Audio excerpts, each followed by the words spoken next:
So, sometime last month, possibly the month before, I took on a very unusual house guest. Spoiler alert, it was a little mouse by the name of Roombah, or at least that's what I call him, or her. I don't know the gender, I wouldn't want to assume. It all started when I was in the toilet, and there's a very thin wall between the toilet and the kitchen, especially the fridge section. And I could hear rustling, I could hear some really loud rustling going on, and I wasn't sure what it was. And then one day I caught a glimpse of it running away from me, and it was quite frightening and very annoying and very inconvenient. Had to replace all the cereal boxes with plastic containers, had to move things around because it had access to quite a few cupboards on the ground level. I tried to bait it away, tried to get rid of it, and nothing worked, so I got a humane mouse trap. But the flap for that didn't work. It was this big plastic thing. One night though, it climbed in, so I kicked the um, hatch closed so I could get rid of it. But I only took it into the back garden, and so a few days later, it had managed to get back in. I assume it was the same one. In fact, I'm pretty sure it is the same one all the way through. Although I did see a smaller one at some point, although that could have just been the same one but from a different angle. Anyway, on several occasions I managed to bait it out, but it never quite got close to the trap again. So I got some little wooden with metal ones that look like traditional mouse traps but are more humane. And in the early hours of this morning, I finally managed to bait it out. As a side note, I decided to give it the nickname Roombah. Anyway, it climbed into the trap, and I instantly started feeling bad for it.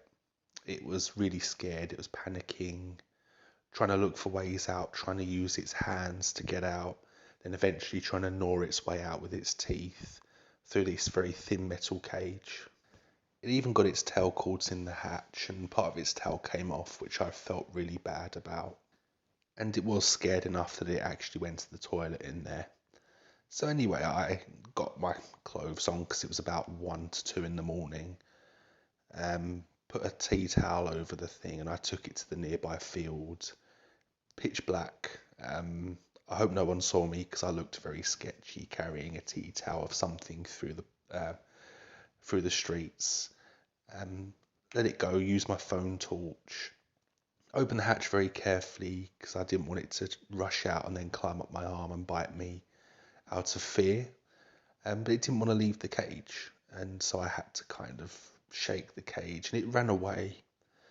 And so I got up and I went home, and I'm pretty sure it passed me at one point. It was in some bushes, and I was also kind of worried that it might follow me back home because obviously they are quite smart. Are quite intelligent animals, and if it ever gets back in again, I don't think a trap is going to work again. I think it's going to be on alerts for it, so that I can't think of a way to get rid of it should it ever return. But anyway, I got rid of it. I managed to get it out. I haven't seen it since. I cleaned the mouse trap separately from the rest of the dishes because it could be covered in diseases. I put the tea towel that I used to cover straight in the wash. Gave my own hands a good scrub. But I am obviously happy to be mouse free. But I have to admit, I do feel a little bit bad for it. I do feel a little bit sorry for it. It wasn't, a home invader. It wasn't trying to be inconvenient. It was looking for food. It was trying to survive, and it just so happened to pick my home. For well over a month, it had a place where it could stay. It had a place where it knew its way around. It was sheltered. It knew when to come out, when to go in and hide. It had food in the form of, the general crumbs that people drop in homes. Now, thanks to me, it's out there on the street again. It rained quite heavily this morning. On the way back from the dropping it off on the field, I was very alert to every single noise that I passed. Every single noise was made me jump, and I heard a rustling at one point, which I thought may have been the mouse, passing me, possibly even trying to follow me back. But I also was sobered by the thought that it might be a cat. and I felt really worried for it. There's also the possibility that it might not have been in my home all that time. It might have gone out for various moments to meet family or the rest of its colony. You can tell I don't know a lot about mice. I don't know what you call a group of mice. It'll come to me later. But I felt really bad and I felt really sad for it. But that's me in a nutshell. I have a real soft spot for animals. I'm always the same. Like, I've got 3 dogs. One of them's really blind and deaf now. She's getting on a bit. And I'm always, she's always hiding away under the sofa because she just likes her privacy. But I still try and make sure that I give her all of the hugs I can, so she knows she's not going to be replaced by the other 2. Because she was our only dog for a long time. And then there's my Misha, who's very nervous.